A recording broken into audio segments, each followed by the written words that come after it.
So this is BMW's CE-04 electric scooter, which they've kindly offered to talk me around it while I'm here having my GS serviced. It's an unusual looking bike.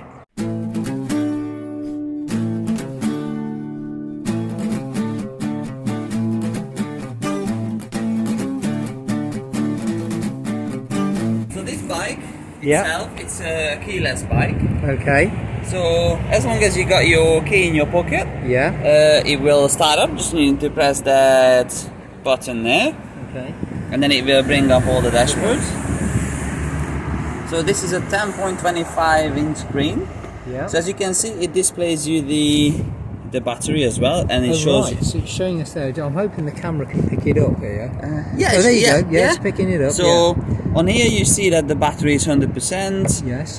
You got 60 miles range, and then it's at the moment in rain mode. So once you change the modes, let's say change it to road, it will decrease the mileage a little bit because you will use the battery a bit more. So there's more power being sucked out of the battery. So the power delivery is always the same, but when you change into a different mode, so let's say change it to dynamic. So you're changing the mode on here. On the mode button on the right hand side. Okay. So if you change it, when you're going from eco to dynamic, the power delivery is the same. It's just you get it a bit sooner or later.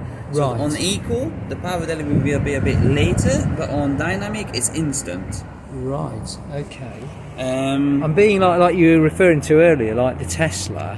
It's quite it's like an instant power delivery. I'm guessing. So it's going to be although it looks like a scooter, it's going to go a bit like an RR, I would imagine. It's crazy. And then let me start it off for you. So I'm just going to need to lean it and then it's ready. So all we're looking for is this ready sign on here. And then technically the bike is... Oh, see, so when you pulled it there... So that's dynamic. Wow! Let me change it to eco. So basically it's in gear. It's already in gear. The minute it's ready... You can see, John. You see it's in eco mode. Yeah. So I'm going to pull the throttle just a little, the same as I did in dynamic. Yeah. And you see the power difference? I see. Yeah. So now, when you pull that, when you twisted the throttle, it wasn't so eager. No. It's pulling off a lot slower now. Well, I'm gonna change it back to dynamic. Yeah. And the same movement, and it's off. It's off. So this is how much. Right. Does it make any kind of noise so that people in pedestrian areas know it's there? All it is, I can say, is like I'm not the best imitator of the voice itself, but what I can say, it gives you like a swish, like a wind noise. A wind noise, right? It's in dynamic now. It's in dynamic, yes. So what I'll do, I'm just gonna do a quick round here. Yeah. And you can hear and I'll show you the acceleration and dynamic. It's going to be interesting, right? Okay. Let me see. Yes, it makes like a sort of a whirring sound. Oh yeah, you can hear it. I can hear it from here. So he's just going round the corner there, bringing it down. So you can hear it from a few yards away. There he goes. That's pretty quick. That's pretty. When you came down there, that was pretty quick. So. And when you went off, it's quick. So how much is this? So the bike itself, it starts at 11,000. 11,000. 11,000 pounds. It's not bad. No. That's not bad. And then you can, of course, there are different extras that you can add to it. So I think the maximum price is about 15k or just a bit below 15,000. Right. Don't quote me on the numbers. No. But around that. Yes. So you're talking 11 to 15,000. Yes. And any other more sort of bright colours in this? So you've got two colours. So you got this grey and you got a white colour at the moment. Yep.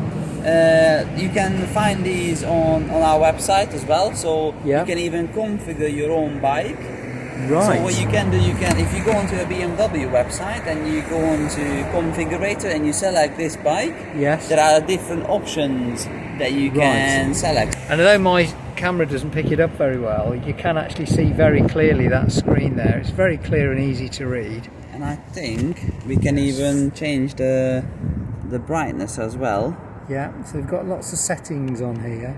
Notice it's got a telephone on it as well. You can connect your phone, you can connect your BMW headset as well, yes. Bluetooth if you've got it. So you can see connections there. Yeah, rider's helmet, passenger's helmet. And all these. Wow. You can have all those, and then on display. So at the moment it's on 60% brightness. Oh right, okay. So we can dial that up right to 100%, right. And then it's much brighter now. Right. But then I can just dial it back down and of course, to 20%. Yeah, the lower the brightness, the longer it's better for the battery. Yeah, I'm guessing. I think so. Yes, and it's got heated grips as well. It's got heated grips. Yeah, you can see that on the display. It's got heated grips and heated seats as well. You can change it up to 3 on heated grips, and then the same goes for seats. And the seats, so you've got a heated seat. Yes. That's cool. To make sure that you're always warm. Yeah, so you've got a heated seat and heated grips. That is unusual. That's not something you'd see on most bikes, on any bike I've ever seen, in fact. So, and then if we go back to settings, so you see once you have the heated seats on, there it displays for you, so what power is what you got on. Yes, we can see there, look, there you go, heated grips, heated seat. So now you can go down to, and how you navigate through the whole this is just this bezel here. So I see, bezel, so you're turning that. Turn it up and down, so if you turn it up it goes up, if you turn it down it goes down, and then if you want to go back you just push to the left. Oh, I see. So it's very much like you see in the BMW cars. But it's a rocker rather than a push button. So you're turning this and then to select the features, and then you're rocking it to select in and out. That's cool.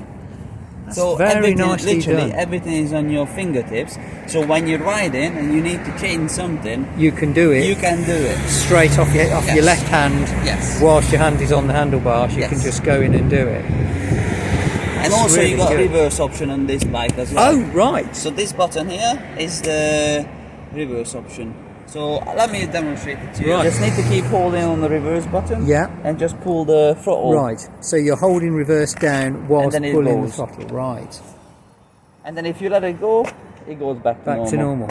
So that's really good for helping people. Like you say, you haven't got to paddle the bike backwards and forwards. Not at all. You just press a button. Yeah.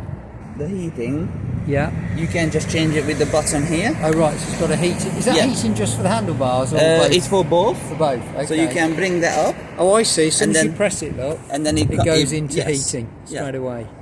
Just to switch it off, all you gotta do is just press that button. Yeah, because it's keyless. It's keyless, so it's switched off. Yeah. So the key's in your pocket. Yes. And you've got control over it. That's really good. Press the button under the seat, it opens up. And you've got all that space underneath there. So you can put little bits of shopping in or whatever, or keep your charge cables in Or there. you can even, if you stop for a charge at the gas station or a petrol station, you can put a full face helmet in there. Oh right, so your helmet will fit in as well. Yes. You got this button there. So that's a little storage pocket again for small things like your mobile phone. And on the right hand side, you just pull this down, and this that's is where you plug in your charger. So it's basically underneath the handlebars of the bike. Plug that back in. Yeah. And then close it back up, and that's you done. You're good to go.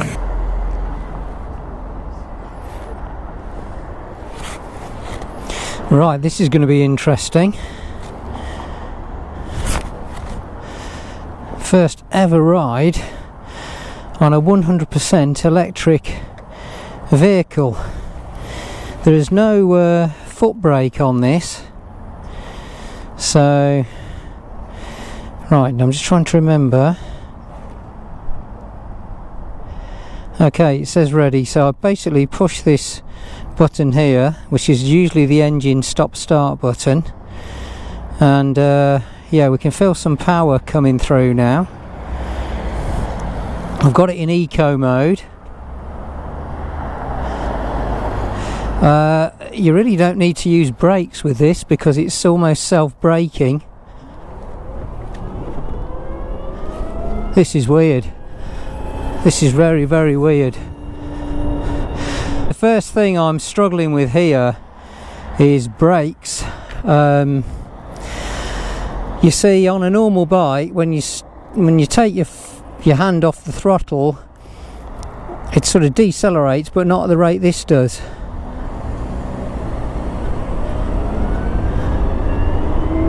Of course, the thing is I'm also looking for, which isn't there, is a rear brake.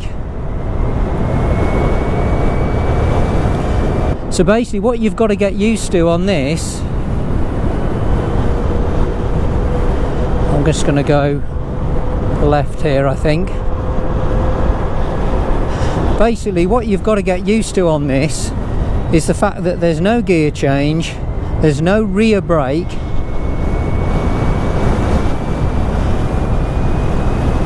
and there's no engine noise, and my feet are just up on the footboards here.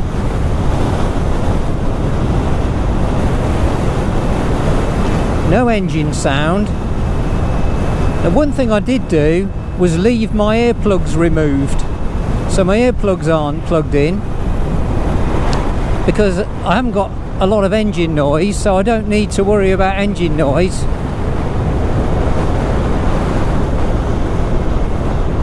So basically this is a twist and go. I've noticed he must have put the heated grips on because my hands are getting really hot.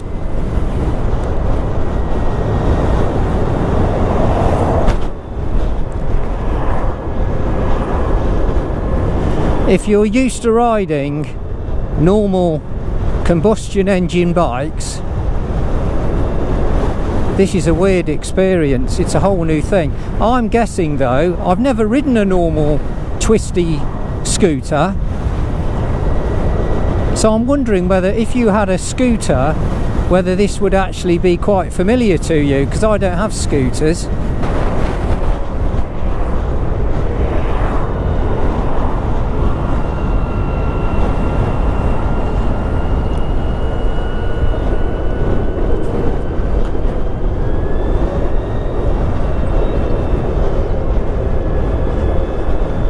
So from a shorter rider's point of view, yeah, you can get your feet down in the same way that you could get your feet down on, say, a Ducati Monster or something like that.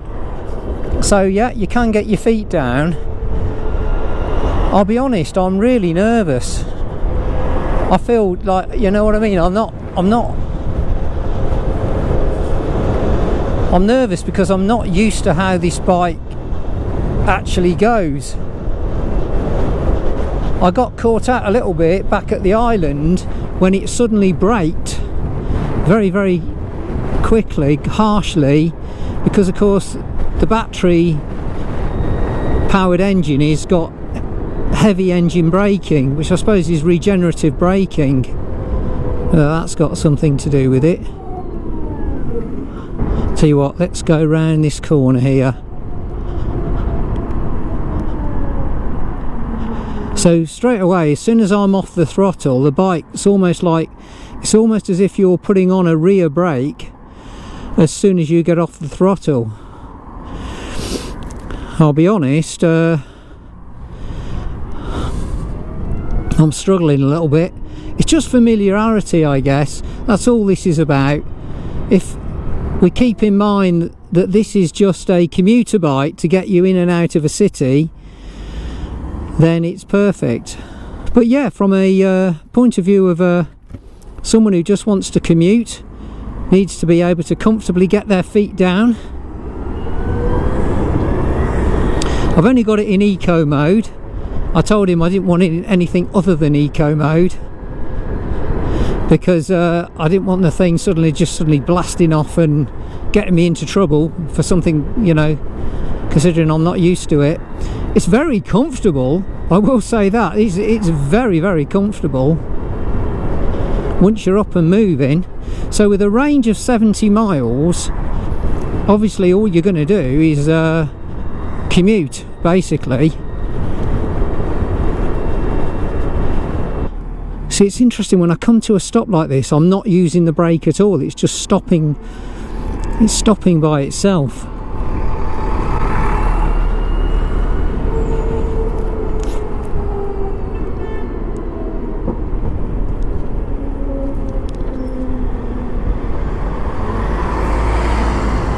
Well, here we are in some heavy traffic. I'm getting some unusual looks from people who don't really understand what on earth this is.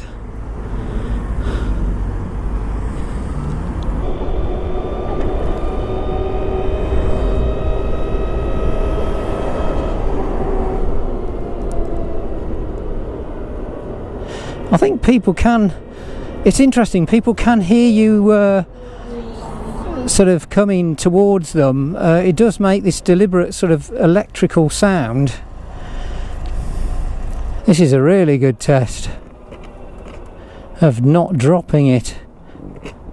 Now it has got a reverse on it, but I'm going to try and just paddle it like I would do my normal bikes, and this is not easy actually. This is a heavy scooter. Oh god, I can see why it's got a reverse gear on it. Okay, let's just do this again. So hard to paddle around because it's heavy, but as was explained to me earlier, it has got a reverse gear. I can see why. It's quick though, you know. I mean, I'm in eco mode now and it just wants to go. I think in dynamic mode it would be off like a little rocket, this thing. Starting to get a sort of a relaxing feel to this. The other thing I'm finding weird about this bike is this massive digital screen that's planted there in front of me. It's like going into someone's living room, you know, where some people have these massive TVs in their living room and you think that's too big. See if I can switch this heated grip off. Ah, there we go. 0. Okay. So yeah, feet planted on the ground. It's not too bad to get your feet down on, which you'd expect on a scooter, I'm guessing. Woo! When I open it up, even in eco mode, I remember David saying that the eco mode is the slow accelerating one. It's off like a rocket. I'm sort of really tempted to stick it in dynamic and give it a blast. What have we got here? Mode, eco, rain, road, dynamic. Let's go road mode then. Yeah, I can feel it now when I pull the accelerator. Whoa, it is off.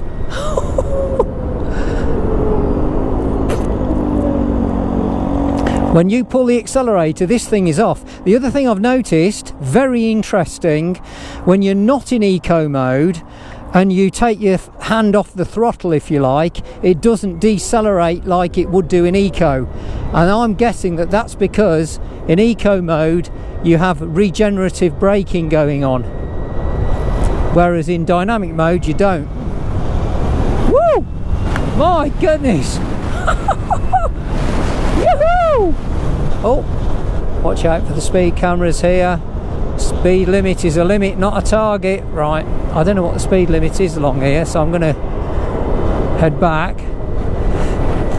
I'll tell you what, I'm going to go around that little road again, because now it's in road mode, it's actually pretty exciting. It's making some strange noises. Whoa! I used to have an electric mountain bike some time ago, and that was let's just say de-restricted, and if you open the throttle on that electric mountain bike, it was faster than any car off the lights, and people used to get really caught out by it. This is similar. It's just like people probably look at this thinking, oh, it's a little scooter, and then whoa, it's just, look, woo. It's just gone. My goodness.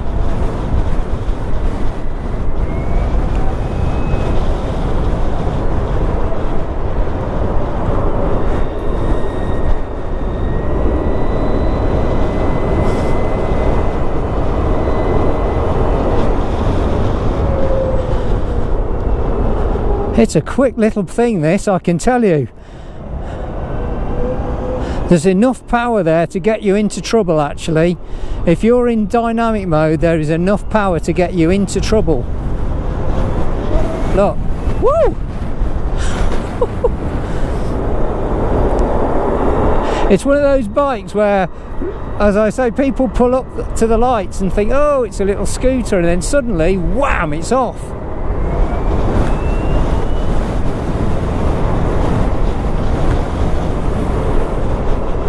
My friend Alan has got, his wife has got the electric I-Pace Jaguar. That's similar, where in certain modes, if you accelerate in that I-Pace, because it's electric, the thing is off like an absolute rocket, literally like a Porsche GT3. And I think this is the same. If I really rip this thing open, it will accelerate like a rocket. You could get yourself into a lot of trouble. Okay, we're going to pull in and bring this little machine back.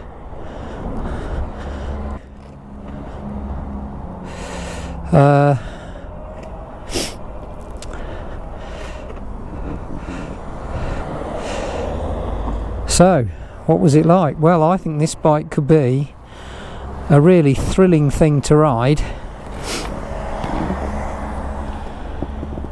There we go. Very, very short side stand there. Really short. The thing really leans. When you take your when you put your side stand down and you take your foot onto the ground and let it go, it really feels like it's going to fall over. Yeah, what do I think? Would I buy one? No, I don't think I'd have a need for one because I don't do city driving. I think if you got used to it though, if you do a lot of city in and out commuting, it is an alternative to a normal scooter. It's definitely not alternative to a motorbike, but I think you could have a lot of fun with this. When I ripped the throttle open, it went every bit as fast as my Ducati probably would. Got to get used to the fact that in certain modes it will brake almost by itself and that can catch you out. But yeah, there you go. That was fun. I hope you found that as interesting as I did. But I'm sticking to my good old combustion engine bikes for now. So there you go. Thanks for watching.